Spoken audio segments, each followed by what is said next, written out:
is a binder.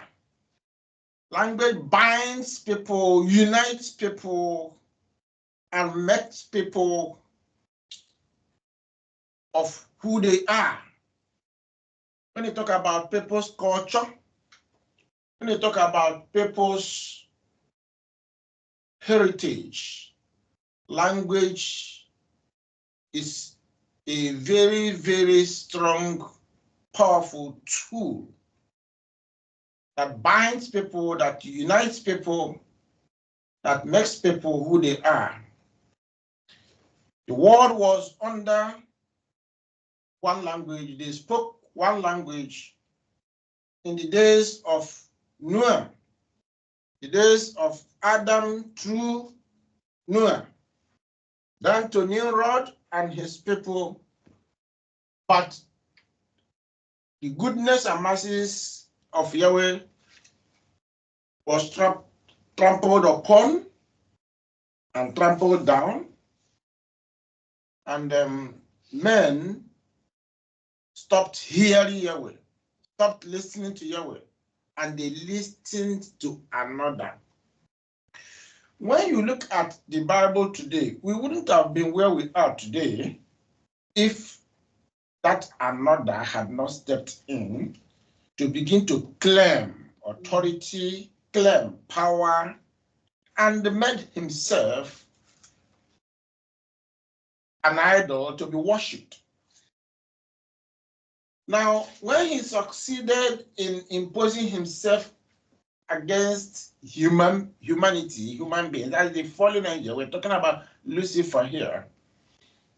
Now, he submitted himself not as Lucifer, not as angel or fallen angel, but to crafted identity, which man had knowledge of, but limited knowledge. And that is what we have, where we stopped last week, where, in a way, human beings created as God in the image of Yahweh, though Yahweh is not God, but in the characteristics of Yahweh, in the behavior, if you like, of Yahweh, again, in the attitude, in the way Yahweh does his things, he made them so that they follow suit. Human beings ought to follow suit that way as gods that Yahweh made to be like him in character, in attitude, in behavior, in the way of doing things, as holy. They ought to be holy people, separated people, set apart people, people who would ordinarily have learned the way of Yahweh and follow suit. But unfortunately, there was rebellion.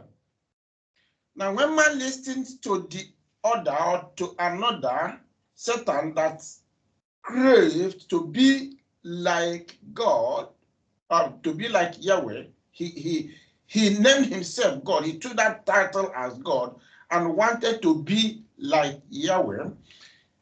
In heaven, we are told he struggled, he deceived 1/3 of the angels to follow his way, so that they will, that is the way of rebellion, way of saying no to law, to constituted law, because in heaven oppressed by law of Yahweh, the way of Yahweh. So he refused to obey Yahweh, and he wanted to, take over the position of Yahweh. He wanted to institute himself. And somebody asked a question. I was reading an article recently, and then the person said, if Satan in heaven, who was angel at that time, was able to outwit 1/3 of angels, angels that were knowledgeable, angels that had, all the wisdom, all the understanding, angels that were before Yahweh. And they were higher than human being, mankind. If Satan was able to outwit them, deceive them, and make them to believe in him, and they followed him, and they fought on the side of the fallen Lucifer, Satan, to take the position of Yahweh. Unfortunately, they failed as it were on them. They failed. Yahweh cast them down. If they were cast into this earth and they sort of inhabit the earth, now, how can somebody say that human beings will outwit Satan, or will have such knowledge that will cancel or work against the plot and plans of Satan, which he had? Because the calculation of Satan was to come and take over the earth. Hence, he failed doing so in heaven. He wanted the earth by all means. So, where or what wisdom has man got? Because man was still a work in progress. He was lower than the angels or the gods, other gods. That is, the angels that were created as God as well, or gods. So the article said that man had no chance to outwit Satan or to, say no to ploy of Satan, deceit of Satan. And that's why human being failed. Though Yahweh was on his side, Yahweh gave man the leeway to live his life. That is will, gave man will. Man has to choose what he was to do and what he was not to do. But Yahweh guided him, say, follow me, follow my instruction, follow after good, after righteousness. But unfortunately, man at a point listened to Satan and followed Satan, and man failed. Yahweh allowed him to go his way. But then he put injunction there. At a point, he will come to his rescue. Then after trying to pull him and bring him back to himself, to Yahweh, if he listens, fine. If he doesn't, fine. However he wants to choose or how he wants to make his way or in his life, that is up to him. And that Yahweh did. Genesis chapter 3, verse 15, we see that Yahweh did that, promising him a seed, promising man a seed, and at the right time, that seed came, as we saw in the personality of Yeshua. Then the point that I'm trying to make here is that the rebellion of man continued up to the time of Nimrod, and man, in a way, listened to this power to say no. So virtually the whole of humanity at the time or in the days of Nimrod followed the power, the voice that called himself what? What did he call himself? He called himself Baal, the master. That was a very powerful title he chose. Then, for him to be worshipped, he made himself God. He made himself God. An idol. God there becomes an idol that must be bowed to, must be worshipped, making that title as equal to Yahweh. And by removing the name of Yahweh, what he did then was to do what? To ensure that Yahweh will not be mentioned anywhere. Yahweh will not be known. So he, as a way of education, he educated human beings to do what? To take after the title which he possessed, the master, Baal, which in English was interpreted the Lord. Then the object of worship, God. And it wasn't only him that was worshipped. He made the provision that other fallen angels, spirits that were with him, will be worshipped as well. And that's why in the Bible you see God, gods. But the trick is, they played the trick in the book again. The trick is to put G-O-D in full capital, in all capital, the whole of the letters, G-O-D, those three letters, put them in capital to represent the creator. Then Satan assumed that position to be the creator. So all men reading G-O-D in full capital will say he is the creator. Then God or gods in small letter or small letters as it were, reading it that way, you will say, oh, they could be for the fallen spirit, they could be deities, they be entities, not the creator. Those could be the terrors that should not be, drawn to. Those are the idols. In humanity, that is the image and how it was painted. That the lesser gods that was depicted in small letters are entities that nobody will worship. They are idols, they are forbidden. This is the trick. Now, Satan designed this to fool man. Now, what about the Lord? Baal. Well, he didn't continue to go or let them know he is the Baal. They sang up because he made Nimrod to look up.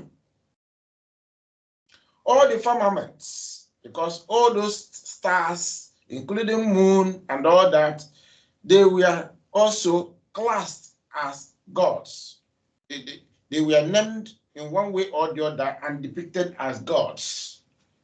So depending on where you are, the community you belong, and the splintered tongue language that community speak, they will name whatever star, whatever, to a particular name or title that they can deduce from their own tongue. So there was confusion of language. That confusion of language enabled people of the world to produce different or variation of titles for this Baal, which is the sun god, or which at the end was called the Lord. Then the object that they worship, the image or the symbol or the idol they worship, they named God. So wherever they are, they found a name or title to it. But the whole thing is gods are clearly written in the Bible. And human beings were taught which is which. And there was a ceiling. The ceiling is that beside that G-O-D in full capital, there is no other. That is what they were meant to believe. So here they separated, Yahweh from that title and making humanity never think that there is the creator, there is the maker. So who they think is their creator, their maker, becomes the God or the Lord that, confuse them. So human beings began to worship Baal, the Lord God, as it were till today. That is, in the family of Noah, the children of Noah, or that generation, we were told that Shem didn't partake in that. And I know that Nimrod must have confronted him and tried to, force him, because he conquered the entire world. He was the first beast man of the earth. Whatever that happened to man, largely, we know started from Adam, but it was largely when man began to multiply all over the earth, happened to man in Genesis chapter 10 and 11. It's so compressed, it's so limited that if you are not in the spirit, or largely, yes, if you are not in the spirit, you won't know what transpired. So the truth remains that human beings gave up, whether you call it idea, about the true creator. So they followed the false fellow that said he created, he made heaven and earth. And this is not true. And this is what the scripture told us. Apostle Shaul told us that all have sinned and come short of the glory of Yahweh. All. And we are told by Yeshua, who received the book of Revelation from the Father, Abba, that Satan deceived the whole human beings. Everyone was deceived. And this is where all this, was seen or noticed, that from beginning, human beings, veered out from worship of Yahweh. Unfortunately, today what we hear is in worship, lots of names. Wherever somebody finds himself, the Lord, God, Allah, Adonai, Krishna, Jehovah, and the more recent Jesus as the Messiah, because even the Messiah, we are told there are going to be many, many Messiahs in the latter days. Matthew 24, 4 and 5. Yeshua warned that there will be many, many Messiahs. So there is variation because of confusion, because of language confusion. There is variation of, of the names and titles, as I mentioned before, that is being named today. And this is what Yahweh hates.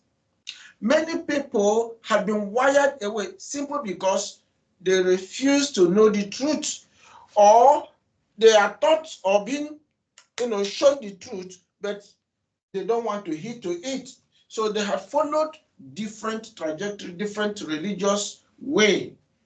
And Yahweh is not author of religion. He didn't create religion. Satan created religion, unfortunately. So many people have followed that path, which is religion. Yahweh created what is called way.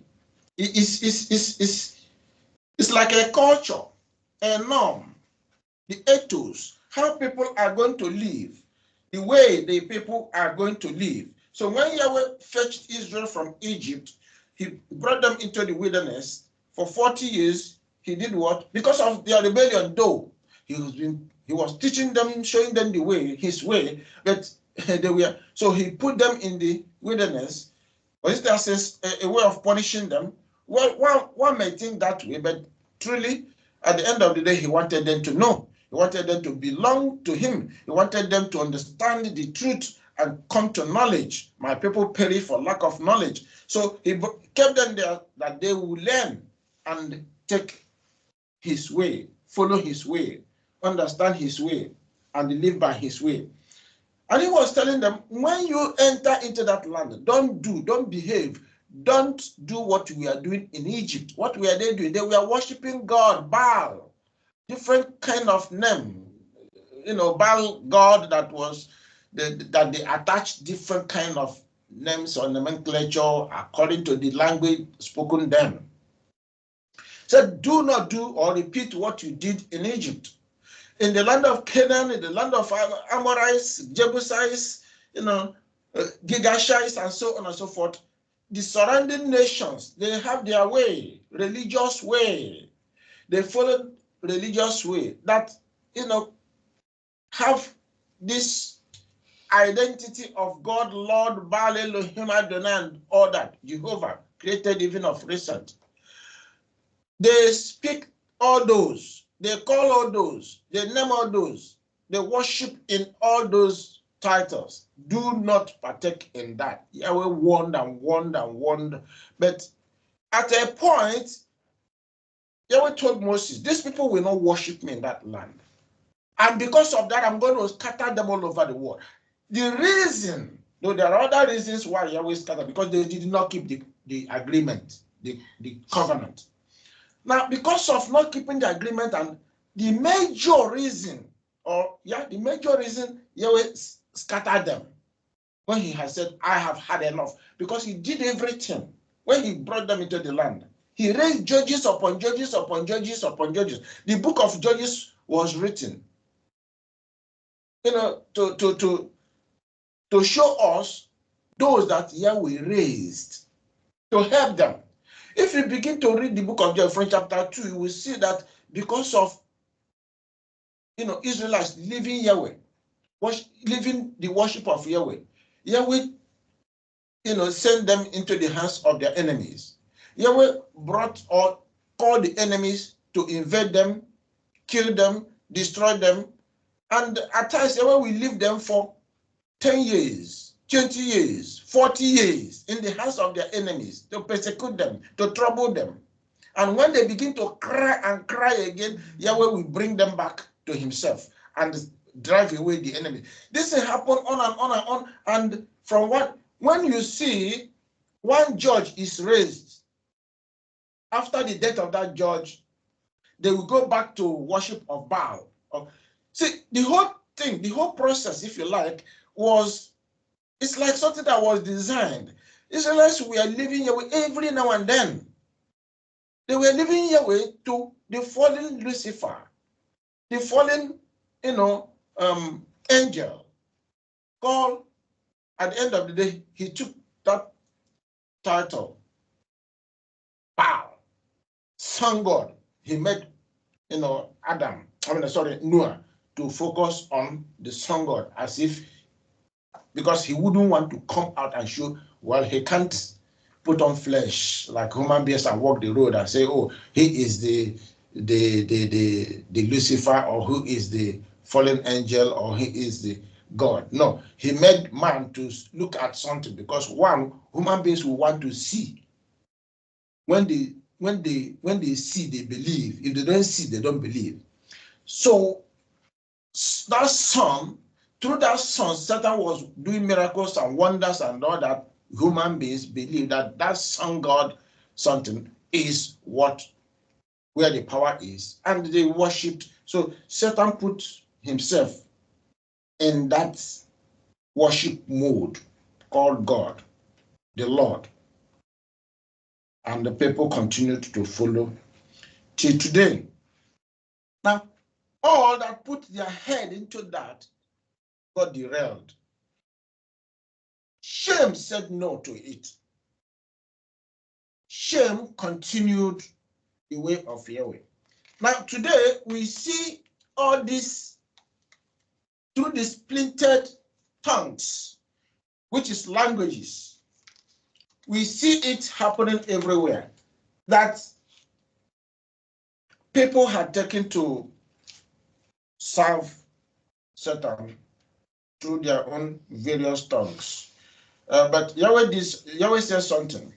Genesis chapter 11, 6 to 9, clearly referenced how the language fall came into play.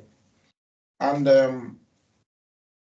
Yahweh said he's going to restore the fallen language, man's language that was confused. or splitted. It's going to, restore it. Zephaniah chapter 3, verse 9 is a promise. And if you look at that, let us open to Zephaniah. Now, to tell you that the problem, or what is the confusion today about how they name the true name of Yahweh, or recognize it, or come to bow to it, is about language issue. And truly, Yahweh confused the language of these people simple because they have rejected him. So what happened? Let them go and worship what they have chosen to worship. Yes. At times, we don't understand what is going on. Once somebody separates himself from Yahweh, Yahweh will separate himself from that person. Look at when Adam failed. Adam chose to follow the worship of the fallen Lucifer, fallen angel, who said he's God. Because that's where the God, object worship began. That was with Adam. It's not as if it was closed up or it was, no, it continued. Satan continued to do his exploits to, cause men to listen to him, follow him, worship him, and all that. But it escalated in the time of Nimrod. Now, what people don't understand is that in language is a powerful tool to create identity. When this happened, when Yahweh splitted their language became futile. Their language was completely powerless, hopeless, useless. So whatever they named as title or identity can never have any effect. In terms of worship, anybody that embraces such, title that come from such language will never help the person. Will never. Yahweh, because Yahweh is not in it. The defined or the meaning to which the title is associated with doesn't have, it's not productive, it's not effective, it's not effectual, can never ever connect the person to Yahweh. So the person has been separated. Unless the person return to the true language that know his name, call his name, where his name is based. And Shem is the carrier of that language that continue to call his name. And that is where at times some people come with argument. Which language is the original language? Now, they're claiming that Elohim, that they call, that Elohim stems from Hebrew, is the original language. No. Shem, Abba, Hebrew, didn't know anything about Elohim. And that's why when Nimrod got, to sun god worship, which is Baal, the Lord, and made human beings to subject themselves to worship of the fallen Lucifer, who gave human beings the title, the object to worship God. When that was done, Abba wasn't part of it. Neither the children that came later, Hebrew, Abraham and his children, descendants, wasn't part of it. It was because of this matter, mainly again, it was because of this who to worship, object to worship, which Yahweh was telling Abraham. Because why Abraham had a bit of problem. If you look at Genesis 17, Abraham had a problem. He married when he was up to 75 years, he never had an issue, he never had a child. Then he began to call upon Yahweh, prayed to Yahweh, give me a child and all that. Yahweh said, I can't give you a child until you become blameless, until you align to me, until you completely submit, turn to righteousness, follow me and be blameless, worship me and be blameless, seek righteousness. Then when Abraham fully turned around to follow Yahweh, what happened? Even at old age, Sarah conceived. And everything Abraham was doing was counted to him as righteousness. Now, Abraham made sure that his children followed the way. We call it covenant, because even Yahweh made covenant with Abraham. Chapter 15 of Genesis, chapter 15 and chapter 17. He entered covenant. So that covenant way is how he trained his children and wanted his children to follow through. Then living in that land of Canaan that followed what happened in Babel, gate of gods, because the Canaanite land and took on board the Elohim, the El that they practice in awe in that land. Now, Yahweh said the land is still corrupt, still polluted. These people are not repenting. Your children, your descendants will go into the land of Egypt, because Egypt was the world then. Egypt was the capital, city that ruled the world then. Then, when they got in there, they were still following Yahweh. After the death of Joseph and all his brothers, those 12 that came from Israel, which is Jacob, after their death and all that, the descendants, the children that came later, submitted to culture, the way of Egypt, to the point that they began to embrace Elohim of Egypt. Remember, all nations have their El or Elohim that they worship. The same El, or which Nimrod introduced to them, that caused the splinter of language. So they were hooked up, they were binded with worship of God. As a result, they remained there until when their time was up to go home, because Yahweh told Abraham, after they had stayed 400 years, he's going to visit them and all that, he's going to take them back. So at the approaching, or just at the time, at the record time, Yahweh showed up, and Yahweh took Moses, go and do the deliverance. So Yahweh used Moses and with his angels. Ostensibly, we know that Yeshua was on board, guiding him, directing him. So Israelites were caught up with the issue of this idol. And when they were binded to it, it took Yahweh alone to separate them, because they are chosen people of Yahweh. Yahweh had to begin to nurse them, begin to remove them, to remove Baal from human beings. To remove idol from human beings is not a day's work. Neither would it be 1 month or 2 months. It takes at times lifetime. Because Satan uses everything around you, even the food you eat, to twist you into God worship. God worship is so deep. Even the clothes you wear, when you see, worship is whatever you so love and you submit your heart to. Not only when you know their head or put your knees down. No, your heart submit first.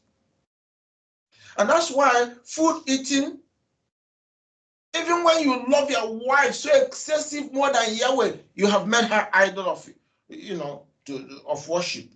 Or your husband, or children, any material thing. So when Yahweh is talking about idol, I mean, it's so deep. It's something that we need to go critically into the Torah to learn, to understand what Yahweh is talking about. And the only way to worship Yahweh I have to mention this because it rang in my head this morning. The only way to worship Yahweh, and the beginning of it, is fear. Fear Yahweh. I'm just trying to mention all this to us so that we will understand where this fault emanated, where the trouble came in. If you don't get the foundation and begin to deal with that foundation, you won't come out of it, because every one of us is into that foundation. When Yahweh calls us, then we begin to deal with the foundation, and he gives us the way without. So, do you fear Yahweh? That's number one. If we don't fear Yahweh, we are about to plunge into idol worship, into Satan's creativity of, luring men, because it's a creation of Satan, using religion to do that. Now, Israelites were called out. When Yahweh called them, chose them through Abraham, they went to Egypt. When they were coming back, Yahweh had to teach them how to fear them. You don't want to dwell there now. Read it on yourself. Genesis chapter, is it? Exodus 19. Exodus 19, Yahweh asked Moses, go and tell the children of Israelites to prepare themselves for 3 days. On that third day, they should come to him in Mount Sinai, where he is going to speak to them, to give them his way, to show them his way, to teach them his way, teach them his culture, tradition. And that began with 10 commandments. Guess what? Moses prepared them. 3 days, he took them there. He said, Moses, tell these people, don't come to the Mount Sinai, to the mountain, to touch the mountain, or to people to look under, otherwise they will perish. Now, Moses gave them the instruction, they obeyed, they stayed clear. Now, Yahweh began to speak. I and you, the Bible, the Exodus 19, let us know that when Yahweh began to speak to them, it was smoke, fire, thunder, lightning, earthquake that was literally happening, engulfed them within so they were afraid. And later, when the people were crying, Moses, if you don't hear from Yahweh and come and deliver or give us the information about message of it, we will die, we will perish. Please listen to Yahweh. Whatever you hear, come and tell us. We will do. Where is the doing today? Now, Yahweh explained to Moses that the people were right in running away and telling him, listen to me and bring feedback. Yahweh said to Moses, the reason he did it intentionally. The reason he did it was to put fear in his people, put fear in Israel, so that they will fear him all the days of their lives, to obey the 10 commandments, to obey the Torah, and to follow him. That was the reason.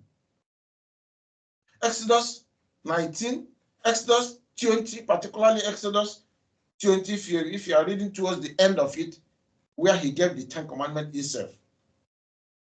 Yahweh gave that reason to Moses. That was the reason. And in Deuteronomy chapter 5, towards the end again, when you read it, you will see Yahweh gave the reason.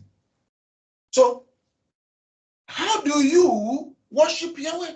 How would you come to have a relationship with Yahweh? Fear is number one. If you don't fear Yahweh, you can't love him. If you don't fear him, you can't love him.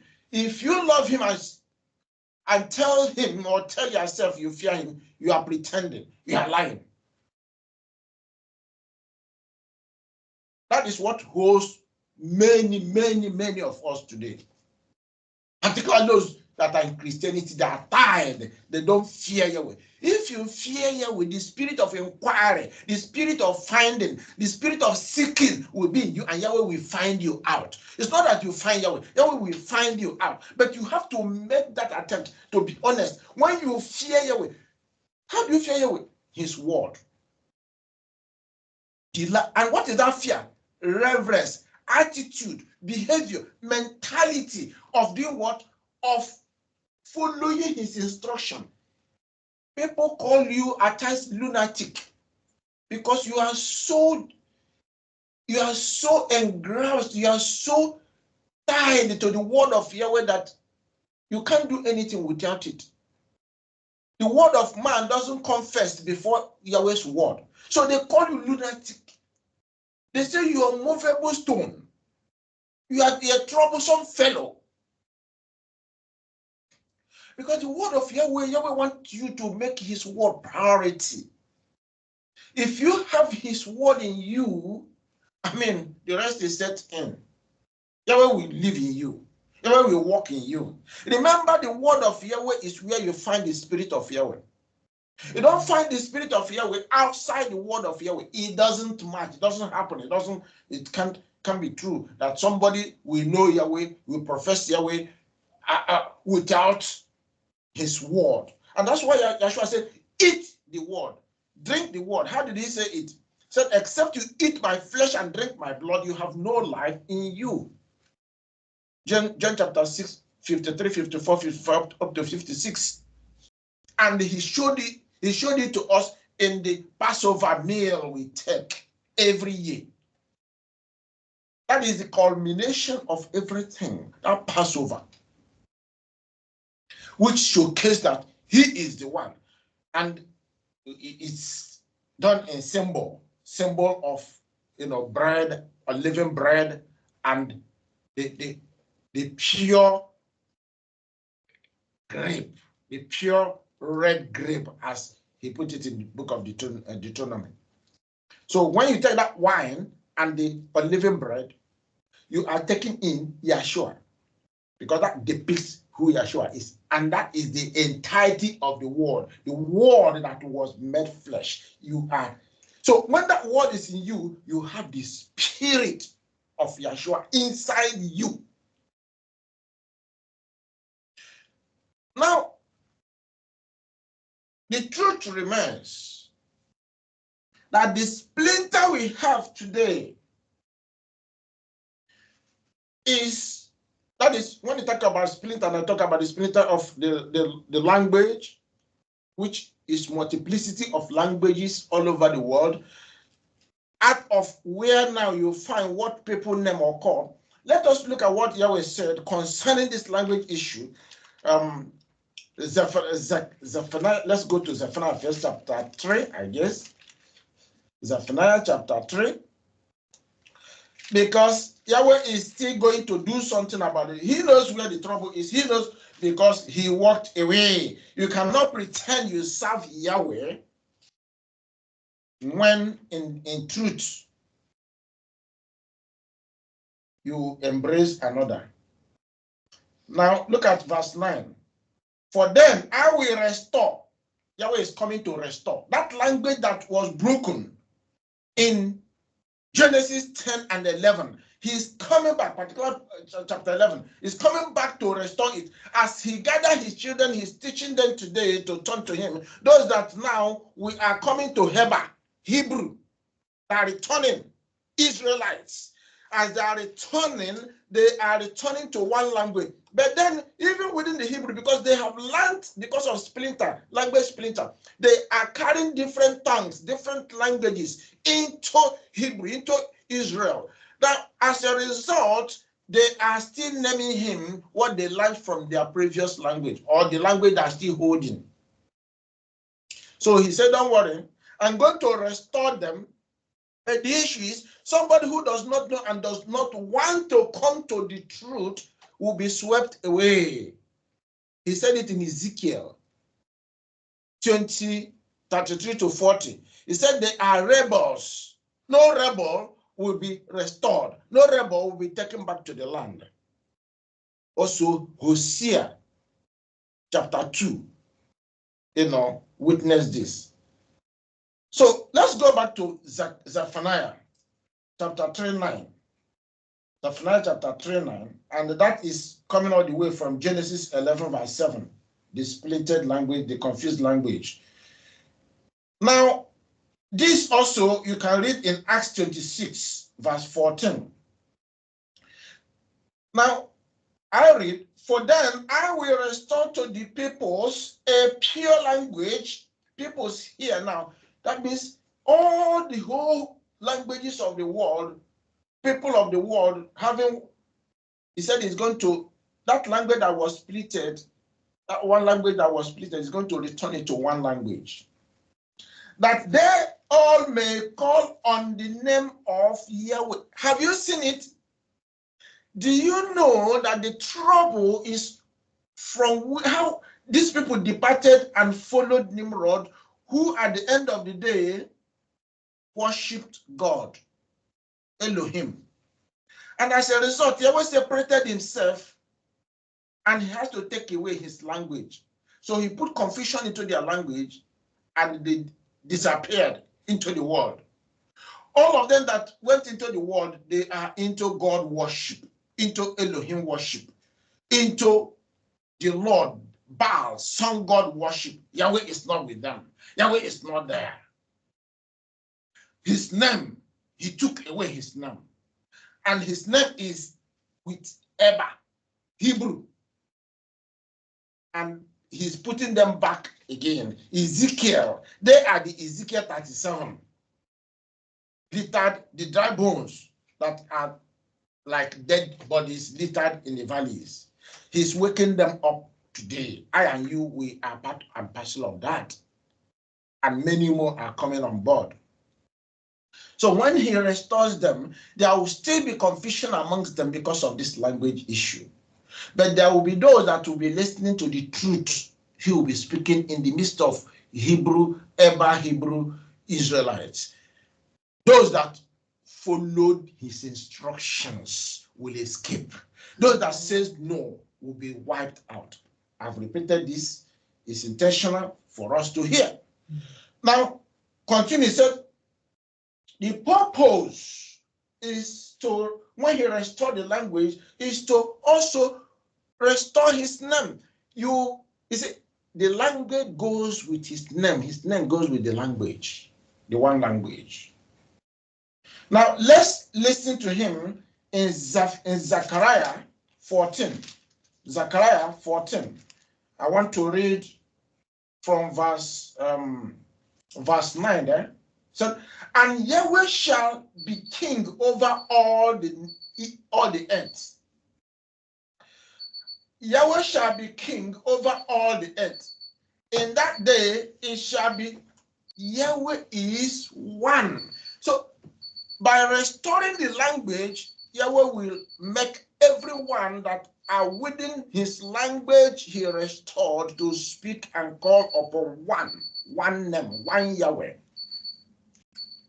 And his name, one. So everyone will call one name. Today, you see people calling Yahweh, Yahuwah, Yahuwah, and so on and so forth. Yahweh is trying to restore amongst the Hebrew Israelites. But there will be a point, a time, because we are in a learning process, a teaching and learning curve. There will be a time Yahweh will draw a line. And when will that be? When he will be restoring them, when he will be taking them. The second Exodus.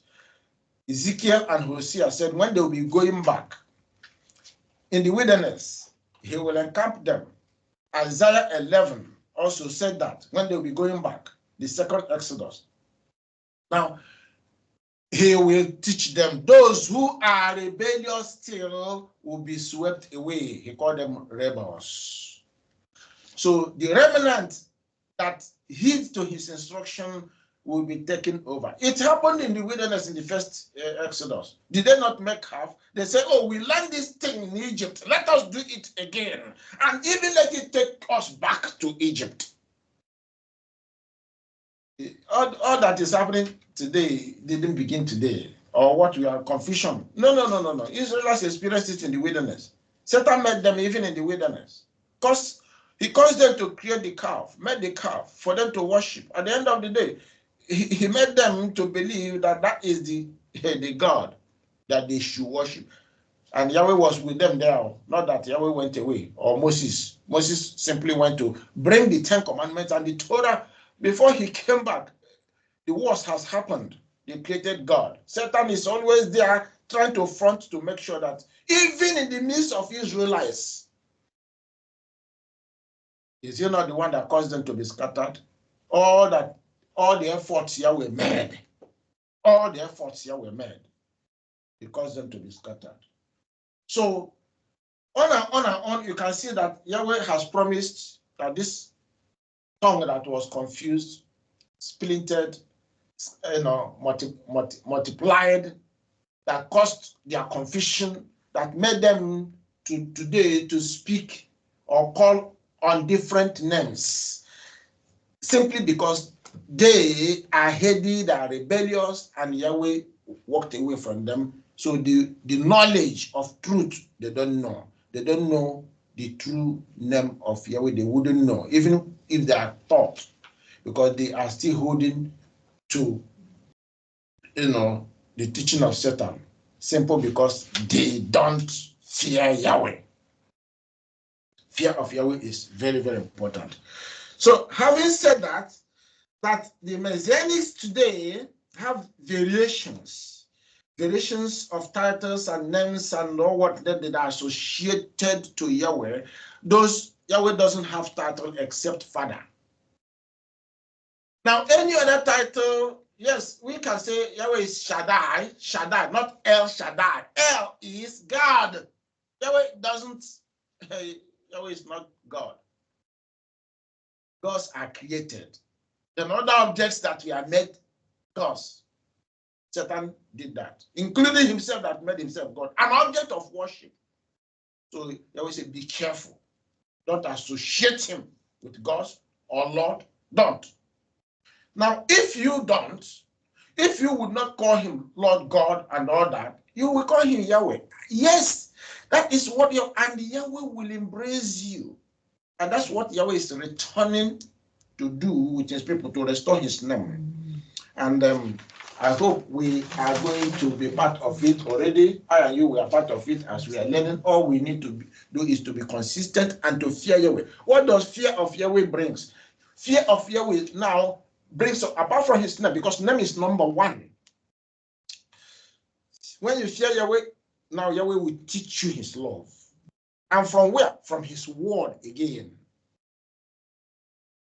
Psalm 20:25 told us that Yahweh disclosed his covenant to those that fear him, not those that read it. You see, quite all right, we are invited to read, internalize, read and read and read. Yes, but you may read 100 times a day, you will not comprehend. Even when you comprehend, the fear is not in you. Yahweh will not teach you.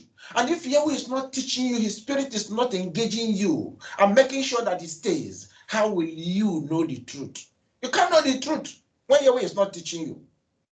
So the covenant that he's talking about is the word he wrote, the Torah, the 10 Commandments.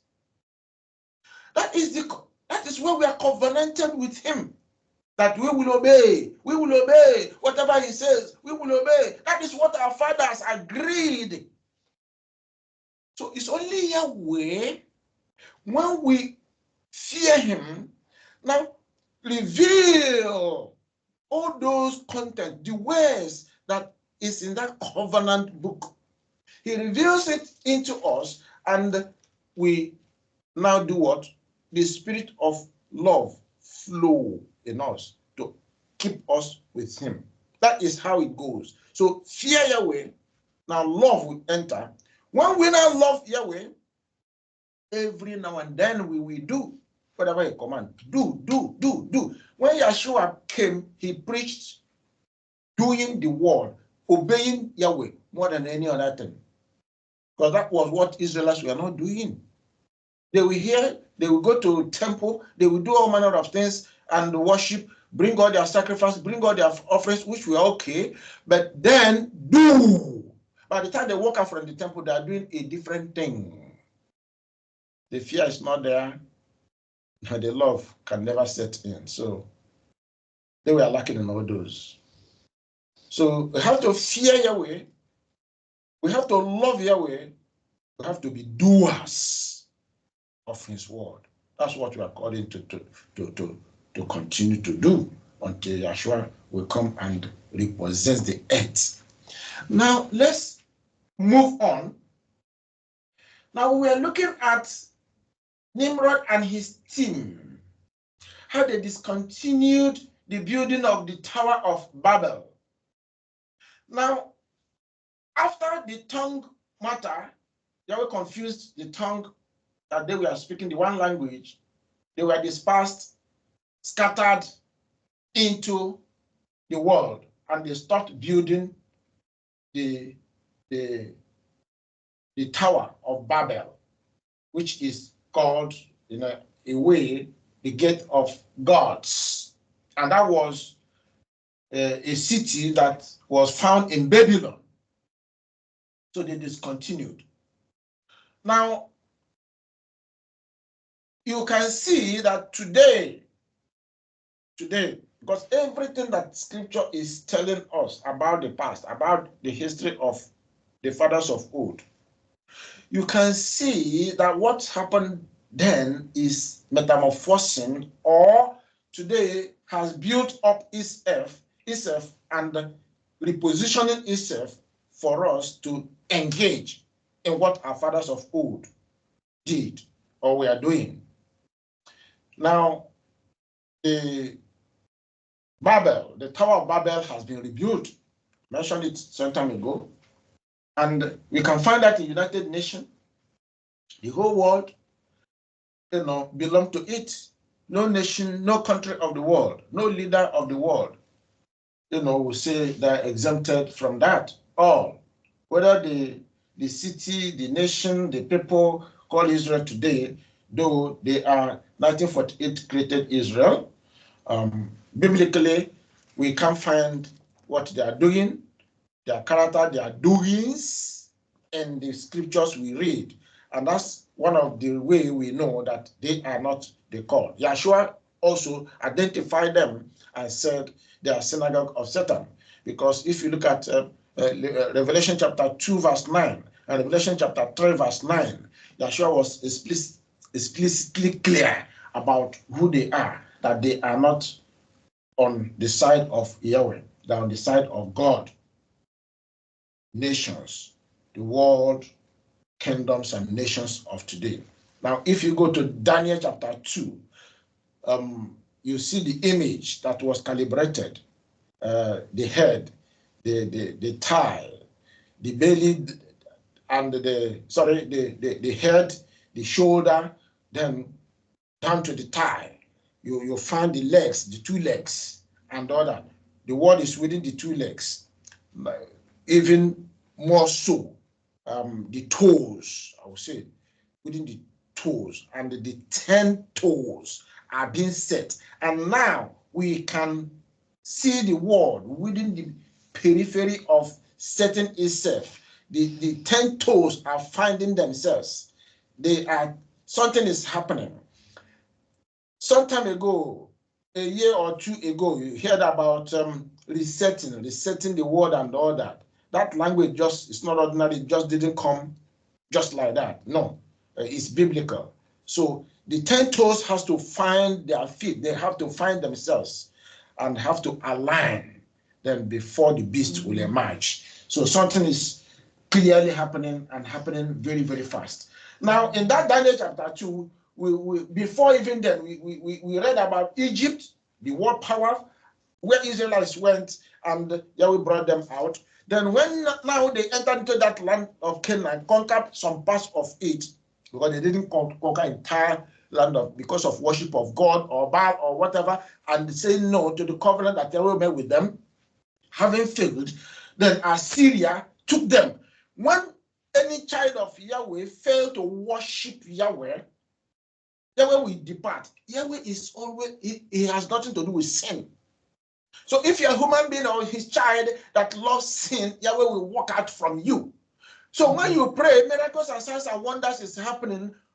How is it coming? There is another. The one that you are worshiping is bringing signs and wonders. Don't make mistake about that. Don't say, oh, Satan cannot create or evolve signs and wonders. Satan he's told that he does that. The power to do that is still in him. He does it. He does it. So people are confused at times. Oh, but I receive signs, I receive wonders. When I pray, my prayer is answered. Oh, it must be the creator, Yahweh, the one in heaven and all that. They don't call him Yahweh, they call him God. It's the God that they worship that gives them that. That is the biblical truth. But they don't want to believe it. They deny that. And they continue to be where they are. Preach to them from morning till night. They are where they are because they say they see miracle, they see wonder, they see signs. The God they worship, had done so much for them. How can they leave him? Because of signs and miracles and wonders. But Yeshua warned, Matthew 24. Be careful. And even in Revelation. So they will come with signs, they will come with wonders, they will come with miracle. Revelation chapter 13. Yeshua warned. Yeshua warned in Revelation chapter 14. See, people haven't seen miracles yet. Today, people say they see miracle wonders and all that. Because of that, they follow who they follow.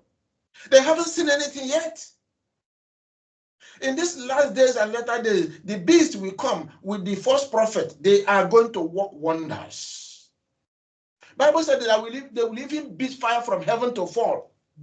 They will even split the land, and the water will come out. And a lot of things will be happening. Whatever they point that will happen will be happening. So when that is happening, they say, oh, this is the one. And that's why they cried in Revelation chapter 13 that there is no one like the beast. Can you see that? It was because of miracle and wonders and all the things that was going between the beast and the false prophet, which they believed, because massively, majority of human beings, the whole human beings will worship Satan via the beast and the false prophet. Only very few. Who? The children of Hebrew, children of Israel. And even amongst them, a lot of them will fall. Let's go on. So Egypt was the powerhouse. Then when Israelites entered into the land of Canaan, they messed up. Then Assyria swallowed them because they were doing what? God worship. That empire already embraced Satan and they followed that. So Assyria, Yahweh sent Assyria to swallow Israel. The entire 10 tribes were taken away, scattered all over the world. That was the beginning, 721 AD, BC or BCE. The 10 tribes went, the remaining 2 tribes in that land. Then came Babylon, another power, another empire. These were architects of Nimrod and what he created, the first man beasts. Now, Nimrod and his cohorts ruled Babylon. In Babel, remember he built Babel and his cohort, Nimrod and his cohort, built Babel, instituted God worship there, Elohim worship, Adonai, and so on and so forth. The Lord, that was where it all escalated. And when their language, their one language was confused, they carried it into all the world. And today they are regrouping. And in the days of Daniel, Yahweh showed to Daniel how the world has been calibrated out of sin.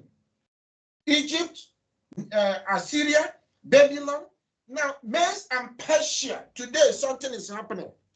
We can see elements of Medes and Persia or replication of Medes and Persia coming back. We will find time if Yahweh will align us to look or peep into that. He will teach us what is truly shaking up. Because the coming in of Donald Trump is not by accident. His first coming and his second coming, particularly his second coming, is to fulfill the mandate of Medes and Persia. And we know that mates from where Cyrus came, Yahweh said, I have raised Cyrus to do a work for me. So he worshiped God, he worshiped Lord, he worshiped, whatever. Adonai, Elohim, doesn't know him.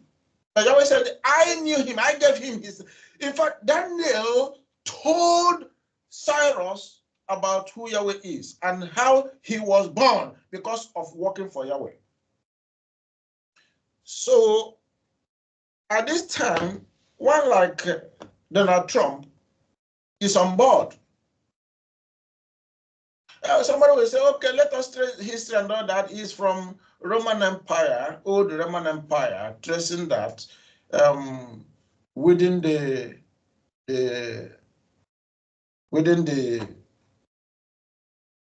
English or Scotland English, United Kingdom, and so on and so forth, where the parents, the great grandparents, and so on could be traced and all that. Yahweh does his work at times in the way that ordinary man cannot understand, but he will teach us. He don't leave us without knowledge, except those who will not want to gain the knowledge. So what he did in Mess and Persia, he's repeating in these latter days. Mess and Persia had a power. Cyrus was a God worshipper. Cyrus never knew Yahweh, but Yahweh used him to rescue Israelites. Yes, at least to define them and to make them to realize who they are. Even in Babylon, they had stayed just 70 years. They forgot themselves. They worshipped God, idol and all those stuff. Not that Cyrus lifted them out of God worship. No. They all were doing it together. But then Cyrus restored them to their identity. Israelites lost their identity. So Judah lost their identity when they went to Babylon. Within 70 years, yes, they lost their identity. One generation had gone, they lost their identity. But then this man came to restore them and to make them go back to Jerusalem, to Judea. And he did, he succeeded. Cyrus helped them to do that. I'm not saying that Donald Trump is going to elicit Israelites going back, that is scattered Israelites going back to. If he does that, if he achieves that, fine, beautiful. But then I'm not saying that at the end of the day, that is his assignment. But his assignment, I believe, is to shake the leaders. Now, this subject matter is so big, I don't know where to put, begin to let us know what is going on. The world is ruled in two phases. 2019 through to 2020, the world faced or saw one face of the enemy that used the power that be to rule the world. Now, 2023, they begin to phase out. 2024, they were weakened, they were dislocated. 2025, Yahweh intervened. Then Satan turned another leaf, another face. In all that Yahweh is doing, Satan will put in his head so that there'll be confusion and all that.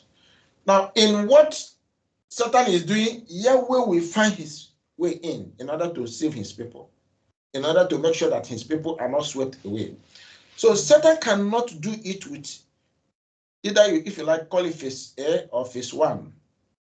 He wants to achieve what he could not achieve phase 1 or phase with phase 2. So he will use two phases. Now, is he going to use the second phase that is operating even now to achieve his objective? Yahweh has the timetable. Yahweh knows what the end, and Yahweh knows when that end will commence. That is the end of the end of the age. He knows. So Donald Trump is doing a good work, even a martial work for Yahweh. Would his heart be turned? Because it's always the heart of the beast or the man that is chosen to be a beast. You know, when the heart is turned to Yahweh, to Satan. Now, if Satan cause the person, convince the person, push the person to join him, now that fellow will become the beast, as he did in the case of Nimrod. Do you know in the time of Yeshua, 2,000 years ago, Satan wanted to achieve. Satan has been trying to overturn the world in his own way, to rule it in his own way, but Yahweh has withstood him. 2 Thessalonians chapter 2 tells us this. I don't know whether we read the scripture and follow Yahweh's instruction, but Yahweh has been withstanding him. Yahweh has not been letting him until the Israelites are restored or brought to their feet. Then there will be, the shaking will be everywhere, and then the remnants that will survive the shaking will go home. Second Exodus. Now, if you look at what happened when Yeshua was on 2,000 years ago, you discover that Yeshua was called by Satan to follow him, to join him. He was even telling Yeshua that you are going to be the chief head, if there's anything like that. You are going to be commander in chief. You are going to lead. I'm going to hand the whole world to you. But do what? Worship him. Satan wanted Yeshua to worship him. Remember, this is the goal of Satan. He did it in heaven, he failed. Wanted the whole angels to worship him. He failed, he was cast down. On earth, he didn't spare any man. Every human being must bow to him, must worship, and that he achieved it in a way. But there is little, small number of people, Shem, Abba, Hebrew, Israel, tiny of them had refused him. So he wanted to suppress, he wanted to do everything in his trick book to make sure he put them down. But Yahweh is standing with them. That's what is going on. That's still what is going on. So in this letter, he wants, because without overturning these Israelites, faithful, he will not do the word or overturn the word the way he wants. So, but Yahweh has been ahead of him. Now, what happened?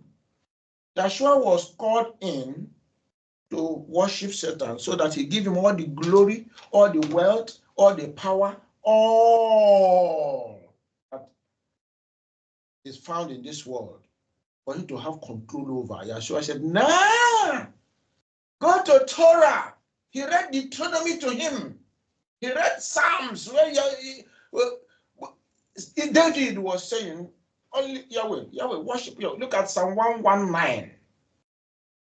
It's all about worshiping Yahweh. It's all about doing the word of Yahweh, the will of Yahweh, the commandments of Yahweh, and all that Yahweh commanded. So when that was referenced to him, and Satan saw that this one, he understands Yahweh and understands the word of Yahweh more than anything, he walked away. So he would have met Yeshua, his beast, but Yeshua didn't submit to him. He came to carry out Yahweh's instruction, and he did, he succeeded, and he left disciples and so on, who through their writings and their teaching left the message to us today. On and on, but in these latter days, Satan will succeed with somebody who will submit himself. And by and by, we can see from Medes and Persia, Greece empire set in. Is from this Greek empire that everything fell completely, haywire. Everything loosened up. God worship of every manner. This Greece Empire, all manner of thing was worshipped and was depicted. And when now, because God worship builds nation, builds empire. Religion has a way. Religion runs side by side with the secular government to build it. If the secular government is in tune, in line with religion, that religion, it will be powerful, to be strong, to be cohesive. But when the religion is on its own and the secular government is on their own, there will be wobbling, there will be problem, there will be weakness, and so on and so forth. Then there will be alignment. In the time of Constantine, when he was heading where? The Roman Empire that came on board. Roman Empire that came on board. Then he couldn't articulate and put the secular government to which he was leading, and the created order of religion. So many religions, the hidden, all manner of religions. Is it Islam? Is it Christianity? Is it Hinduism? Is it Buddhism? And so on and so forth. He wanted to bring all the religions together, and he put them together and binded them, and he became the head. He was made even bishop, Constantine, as well as the secular head. So he was the king, he was the emperor. Sorry, he was the emperor, and also the head of the Christian. Now he moved from the heathen, the pagan, religion into Christianity. So he was on the two sides, but he was more on the he wasn't even baptized. They said he was baptized at his deathbed, deathbed or whatever, prior to when he was dying. That was when they baptized him. So at the end of the day, he led, and all those bishops of Rome, he called them together, and they produced the Zeus that zeroed into Jesus in Latin. Then when J was found in English language and depicted in the dictionary, the I in Jesus was removed, and they find Jesus. So they found new God. And this is what Moses mentioned in Deuteronomy chapter 32. We read it last week. Deuteronomy 32, 16 and 17. So in the later days, Israelites that will be scattered in the Gentile world, they will worship a new God. Even God that their fathers didn't worship. New. All that are God. Whether they come in messianic name or title, they are God. So we see that Nimrod, by his power, articulated and aligned all the religious nations or world together, tied them in the same line to flow in the same way, so that he could govern his empire, and he succeeded. So all of them were worshiping God, Lord, Kyrios, that is from Greek. Then that was carried on, and today we have all that in the Bible. God, Lord. That is what people embraced and have been worshiping. Children of Yahweh are still set apart. They are still holy. They are still on their, worshiping Yahweh. Then, what we see, that Israelites that are scattered all over the world, Yahweh said he's going to separate himself from them. He's not going to be with them. They're going to lose their name, Israel. The identity will be gone, as they are in the Gentile world all over the world. So I'm saying this for us to understand that even in the nations of the world today, whatever you call, if it's not the name of Yahweh, you're on your own. You're not calling the creator. You're calling another usurper, the one that says he will overthrow Yahweh in heaven and take over the throne. You are calling that fellow, and at the end of the day, you are worshiping something else, not your creator, not your maker, unless you return. So what we have in the world today, and even Israelites all over turned to, because they felt they lost their identity, they embraced the Gentile gods, Lord, and all that, and the children of Abba, Hebrew, turned to God worship, Lord worship, Jehovah worship, Hashem or Hashem worship, Elohim worship, Adonai, Allah, Krishna, and so on and so forth. That is what is happening even tomorrow, because while Yahweh is going to come to restore them and take them, through the wilderness and so on, they are still going to hold to God or Lord worship, Elohim worship, and it's going to continue to be a problem. Check out Deuteronomy chapter 4, 26 to 28. Deuteronomy chapter 4, 26 to 28. Deuteronomy 28, 58 to 60. Now, Yahweh warned Israel. Let us go to Deuteronomy 28. Because what we are saying, if you do not correlate all this and read them yourself from the scriptures, you will be wasting your time. All these are the truth of the scriptures. Let's look at Deuteronomy 28. I read from 58. If you, he's talking to Israel, his own people that have followed the Gentile and are worshiping even the new God that come newly, the very God that stemmed from Nimrod, from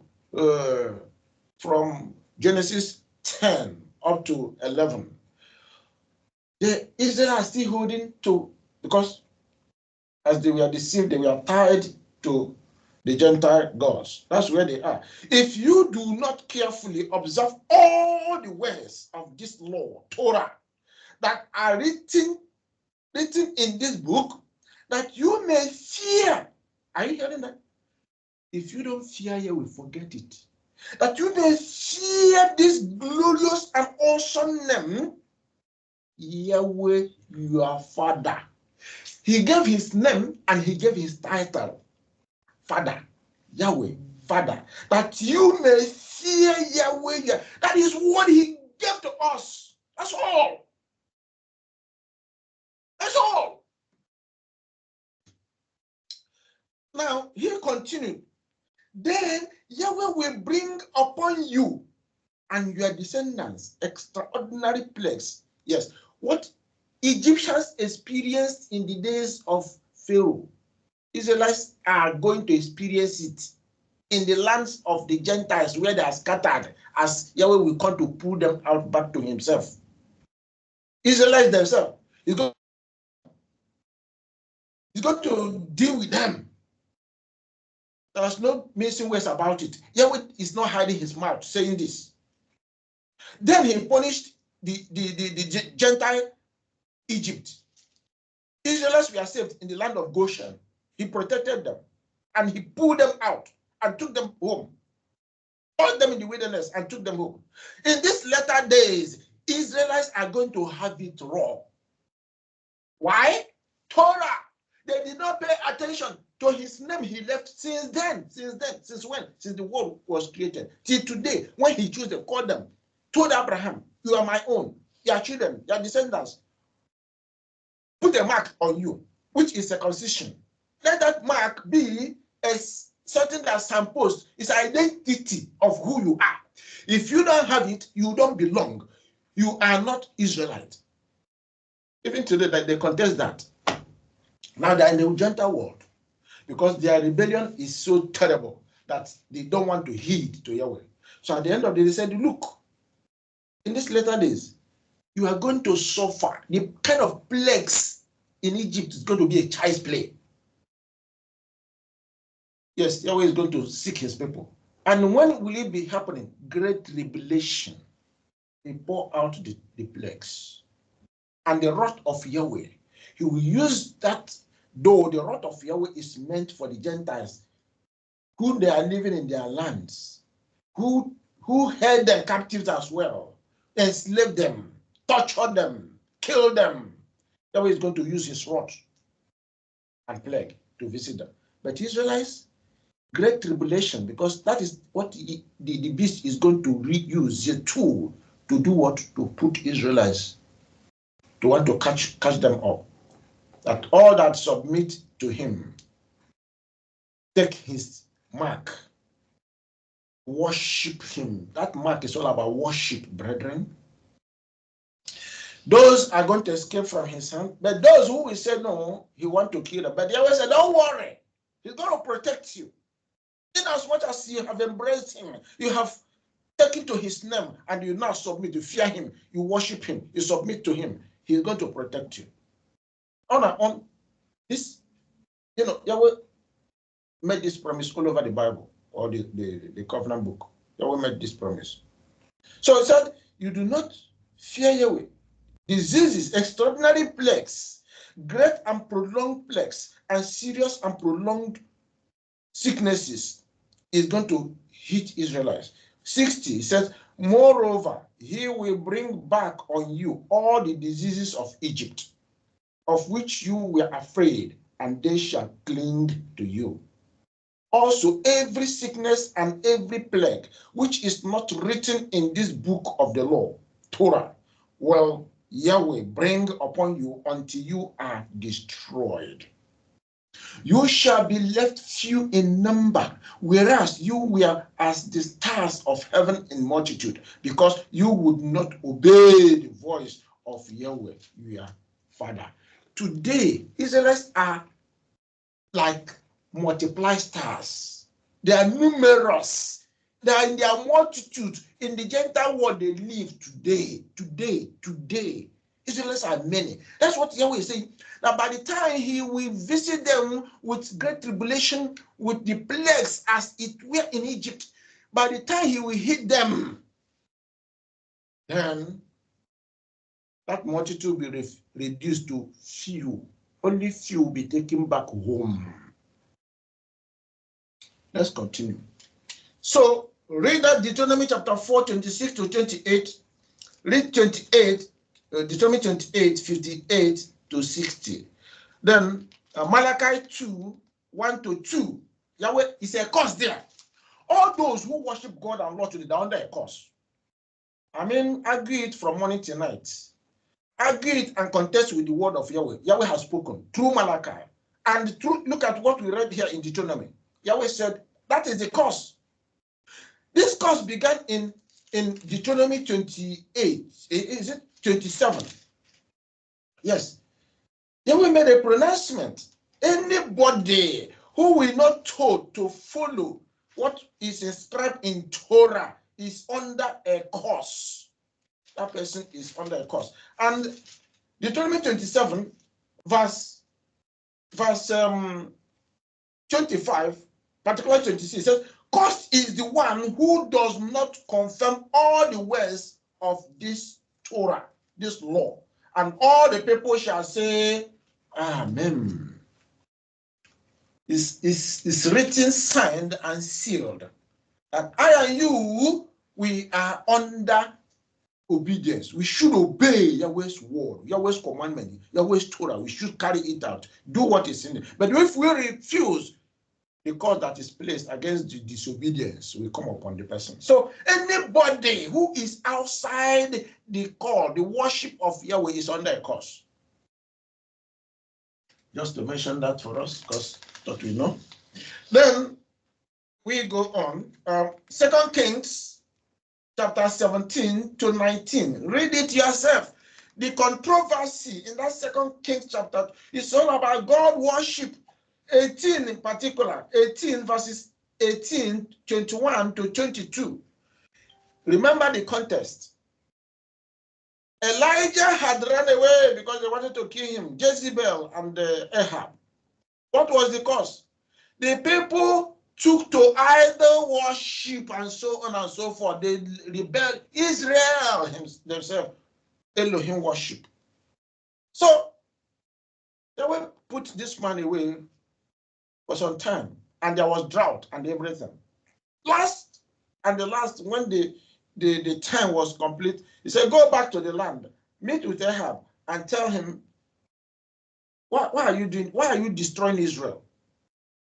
Now, let there be a contest. Choose between Yahweh and the Baal that you are worshiping, the Lord, the Elohim you are worshiping. It has always been a contest, and Satan made it to be a contest. that is challenging Yahweh. They say Elohim is a generic name. Elohim is this, Elohim. That is what Satan wants you to hear and believe and follow him. So at the end, that contest began. The prophets of Jezebel and Ahab and Baal, they tried to call on their Baal from morning till night, call their Elohim from morning till night. Nothing happened, because the ultimate is that the sacrifice must catch fire. Anyone that called his or her God to cause fire to fall on the sacrifice, that God or deity will be followed. So Elijah asked them, call your God, call your Elohim, let him bring fire and let it consume the sacrifice. They tried from morning till night, nothing happened. So then the following day, Elijah then came and built an altar, poured water upon water upon water, and before he opened his mouth to Yahweh, everything was consumed with fire. And the people screamed, Yahweh is the Yahweh. Yahweh is one. Yahweh is who we worship. Before you know it, then the message went to Jezebel. And Jezebel said, where is Elijah? Catch him, kill him, destroy him. Elijah had to flee again. Brethren, it didn't start today. So that is why that 2 Kings chapter 17 to 19 is very, very important. Read it. It's all about this Elohim worship. God worship. That is still what is going on today. And people are telling you, it is that God, it is that Lord. If it's not that, who said? Yahweh has been working to make sure that we know the truth, but we are rebelling seriously. According to Daniel chapter 2, all the empires are being fused again in these latter days and are united into one world government. The government of Joe Biden strived, did everything to achieve it, but they failed woefully. Today, we can see how they are falling. Watch out and look out what is happening. And all of them are returning back to where? America. Let us stop it here. Next week we'll continue. May Yahweh bless you.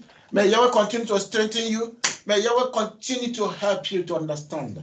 May Yahweh grow your heart and your mind. May you have the spirit of fear, to fear Yahweh, to reverence Yahweh. Fear is reverencing him. Fear is honoring him. Fear is glorying in him. Fear is drawing yourself and giving everything, submitting to Yahweh. May your heart be brought to Yahweh. Amen. And be committed to serve him, to worship him, to obey him. May we be obedient to the point that we not listen to another until Yeshua comes. In Yeshua's name we pray. Amen. Hallelujah. Amen. Hallelujah.